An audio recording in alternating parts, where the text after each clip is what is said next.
और आपका central employee news YouTube channel के नए और प्रेस वीडियो में आपका हार्दिक स्वागत है। इस वक्त की सभी पेंशनर्स केंद्रीय कर्मचारी राज्य कर्मचारियों के लिए सितंबर में महंगाई भत्ता बढ़ोतरी व डीए फ्रीज के फैसले से सरकार की रोक हटाने को लेकर बड़ी खबर है। तो बने रहे वीडियो को लास्ट तक और जानिए इस ब्रेकिंग न्यूज को सबसे पहले। दोस्तों इस न्यूज को जानते हैं, लेकिन इससे पहले अगर आपने अभी तक भी इस वीडियो पर एक लाइक नहीं किया तो एक लाइक कर दीजिए, क्योंकि आपका एक लाइक ही हमारी मेहनत का फल होता है। वही चैनल को भी फ्री में सब्सक्राइब नहीं किया हो सब्सक्राइब कर लीजिए, ताकि आगे भी आपको कर्मचारियों व पेंशनर से जुड़ी हर एक अपडेट फ्री में देखने को मिलती रहे। दोस्तों महंगाई भत्ता की न्यूज को जानने से पहले अनलॉक 4 को लेकर बड़ी खबर आ रही है। जी हां, आपको बता दें कि अनलॉक 4 मेट्रो स्कूल जानिए 1 सितंबर से क्या क्या खुल सकता है। जी हां, आपको बता दें कि केंद्र सरकार ट्रेनों को शुरू करने के मूड में नहीं है। हालांकि भारी डिमांड को देखते हुए मेट्रो को शुरू करने की परमिशन दी जा सकती है। स्कूल कॉलेज फिलहाल बंद ही रहेंगे। कोरोना वायरस के रिकॉर्ड मामलों के बीच भारत अनलॉक 4 की तरफ बढ़ रहा है। 1 सितंबर से अनलॉक का चौथा चरण शुरू होगा। देश में करीब 35 लोग कोरोना केस होने वाले हैं। मरने वालों की संख्या भी 62,000 से ज्यादा हो चुकी है। ऐसे में सावधानी के साथ आगे बढ़ने की जरूरत है। अनलॉक 4 के लिए केंद्रीय गृह मंत्रालय की तरफ से 1-2 दिन में गाइडलाइंस जारी कर दी जाएगी। कुछ चीजों को छोड़कर अधिकतर गतिविधियों की इजाजत दी जा सकती है। बाहर निकलते समय मास्क लगाना अब भी अनिवार्य रहेगा। राज्य अपने यहाँ कोरोना संक्रमण के हिसाब से गाइडलाइंस में बदलाव कर सकेंगे। 1 सितंबर से चल सकती है मेट्रो।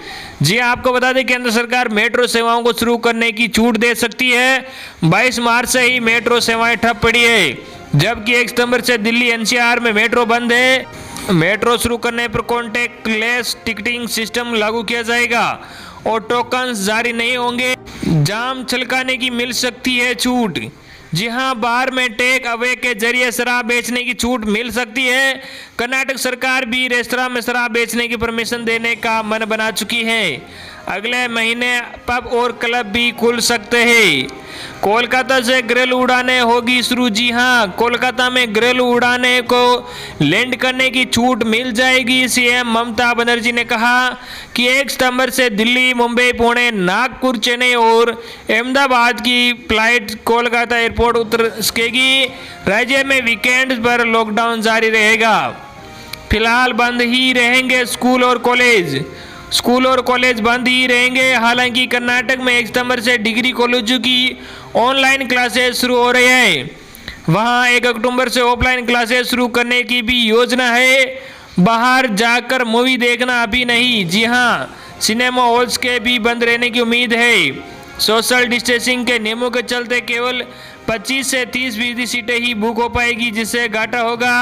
हालांकि कर्नाटक में सिनेमा हॉल्स को खोलने की छूट दी जा सकती है। मुंबई में बरकरार रहेगी सख्ती।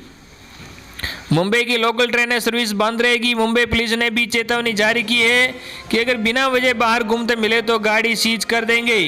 गाइडलाइंस तोड़ी तो लगेगा भारी जुर्माना। जी हां, मास्क पहनना अनिवार्य है। इसके अलावा खुले में थूकने पर भी प्रतिबंध है। सोशल डिस्टेंसिंग का पालन भी जरूरी है। अगर गाइडलाइंस फॉलो नहीं की तो भारी जुर्माना वसूला जा सकता है। अगली बड़ी खबर, अच्छी खबर। 2021 की शुरुआत में भारत में टीका संभव, जाने क्या होगी कीमत। जी हां, जैसे जैसे कोविड-19 के टीके का परीक्षण तेज गति से आगे बढ़ रहा है, भारतीय बाजार में 2021 की शुरुआत में एक स्वीकृत टीका उपलब्ध हो जाने की उम्मीद बढ़ रही है। बर्नस्टीन ने एक रिपोर्ट में यह कहा है कि वैश्विक स्तर पर 4 संभावित टीके हैं, जिन्हें 2020 के अंत तक या 2021 की शुरुआत में स्वीकृति मिल जाने के अनुमान है। इनमें से 2 टीके एस्ट्राजेनेका और ऑक्सफोर्ड का वायरल वेक्टर टीका और नोवावैक्स का प्रोटीन सबयूनिट टीका के लिए भारत ने भागीदारी 25 से 550 रुपये हो सकती है कीमत। जी हां, इस रिपोर्ट के अनुसार इन दोनों टीकाओं के लिए सुरक्षा तथा प्रतिरक्षा प्रतिक्रिया की क्षमता बढ़ाने में पहले व दूसरे चरण के परीक्षण भरोसेमंद लगते हैं। हम इस बारे में आशावादी हैं कि भारत में 2021 की पहली तिमाही में बाजार में एक स्वीकृत टीका उपलब्ध हो जाएगा। उसने कहा कि टीके की कीमत प्रति खुराक $3 से $6, 225 से 550 रुपये हो सकती है और क्रियान्वयन की दिक्कतों के कारण सामूहिक प्रतिरक्षा विकसित होने में 2 साल लग सकते हैं। इसका कारण व्यापक स्तर पर टीकाकरण के मामले में कम अनुभव होना है। वैक्सीनेस प्रोग्राम पूरा होने में कम से कम 20 महीने। रिपोर्ट के अनुसार बड़े स्तर पर टीकाकरण के 2 अनुभव हैं, एक 2011 का पोलियो उन्मूलन अभियान और दूसरा हालिया सघन मिशन इंद्रधनुष, लेकिन इसका असर कोविड-19 के लिए अपेक्षित स्तर का 1/3 भर था। बर्नस्टीन ने कहा कि शीत भंडार गृहों की श्रृंखला तथा कुशल श्रम की कमी 2 बड़ी चुनौतियां होने वाली हैं। यदि यह भी मानकर चले कि क्रियान्वयन की गति पहले की तुलना में 2 गुना होगी, तब भी सरकारी कार्यक्रम के अमल में आने में 18 से 20 महीने लगेंगे। उसने कहा, हमारा मानना है कि शुरुआत में टीके स्वास्थ्य कर्मियों और 65 वर्ष से अधिक उम्र वाले लोगों आदि जैसे संवेदनशील वर्ग को उपलब्ध कराए जाएंगे। इनके बाद टीके आवश्यक सेवाओं में लगे लोगों तथा आर्थिक रूप से गरीब लोगों को दिए जा सकते हैं। नावावैक्स का टीका बेहतर परिणाम दे रहा है। जी हां, रिपोर्ट के अनुसार नावावैक्स का टीका अजेड व ऑक्सफोर्ड वाले की तुलना में बेहतर परिणाम दे रहा है।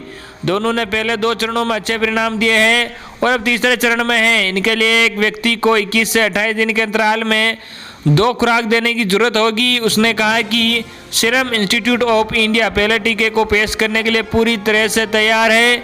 सीरम इंस्टीट्यूट ने एजेड व ऑक्सफोर्ड तथा नोवावैक्स दोनों के साथ उनके संभावित टीके के उत्पादन का करार किया हुआ है। उसके पास प्रोटीन सब यूनिट और वायरल वेक्टर दोनों तरह के टीके के उत्पादन की क्षमता है। जरूरत पड़ने पर दोनों की प्रकार की क्षमताओं को बदलकर किसी एक को और बढ़ाया जा सकता है, इसलिए हमें विनिर्माण के मोर्चे पर कोई अवरोध नहीं दिखाई देता है।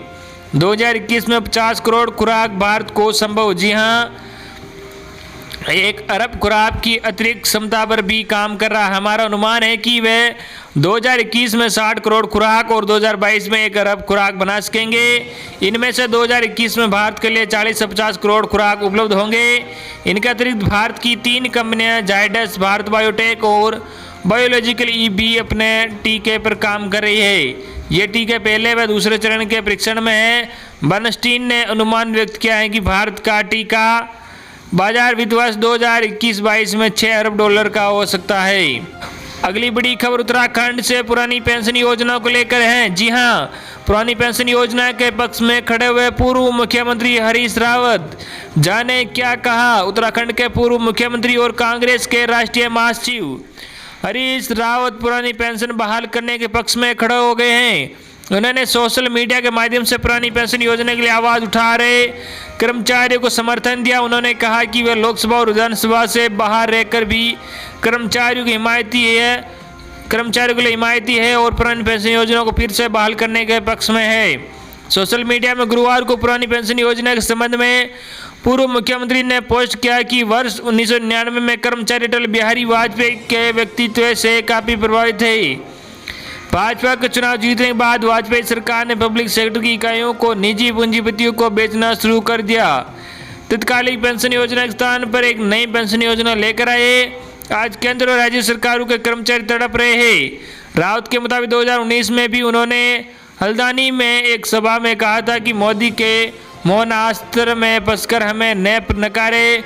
पूर्व सीएम हरीश रावत का यह भी कहना है कि वे लोकसभा और विधानसभा से बाहर रहकर भी कर्मचारियों की हिमायती हो है और पुरानी पेंशन योजना को फिर से बहाल करने के पक्ष में खड़े हैं।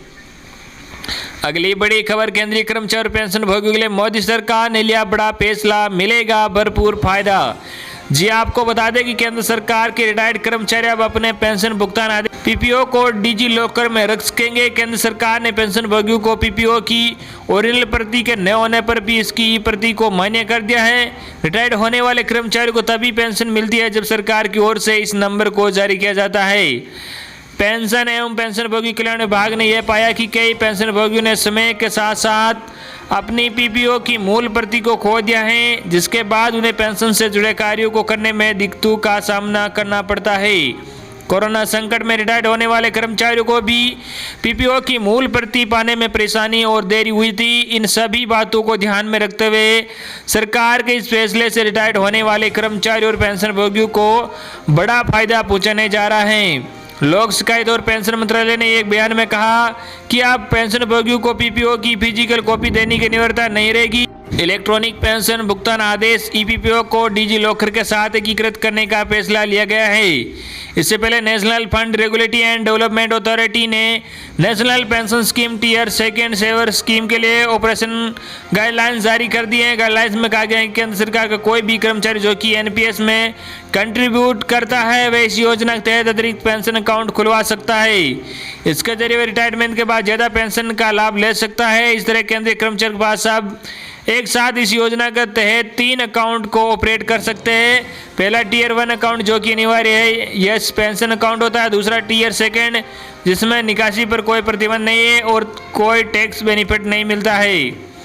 अगली बड़ी खबर, ईपीएफओ ने कोविड-19 से संबंधित 920 करोड़ रुपए के 40 लाख दावे निपटाए। जी हाँ, सेवानिवृत्त कोष का प्रबंधन करने वाले कर्मचारी भविष्य निधि संगठन ने अपने ग्राहकों को कोविड-19 के कारण उत्पन्न मुश्किलों से पार पाने में मदद के लिए 40 लाख निकासी दावों का निपटान किया है। इसके तहत संगठन ने 920 करोड़ रुपए वितरित किए हैं। ईपीएफओ ने शुक्रवार को इसकी जानकारी दी। प्रधानमंत्री गरीब कल्याण योजना के तहत सरकार ने कोविड-19 की संकट पूर्ण स्थिति में वापसी नहीं करने वाली अग्रिम भुगतान योजना का प्रावधान किया। यह योजना अप्रैल में शुरू हुई। इसके तहत ईपीएफओ अंशधारक अपने भविष्य निधि खाते के कुल जमा की दी राशि अथवा 3 महीने का मूल वेतन जमा महंगाई भत्ता में से जो भी कम हो उसकी निकासी कर सकते हैं।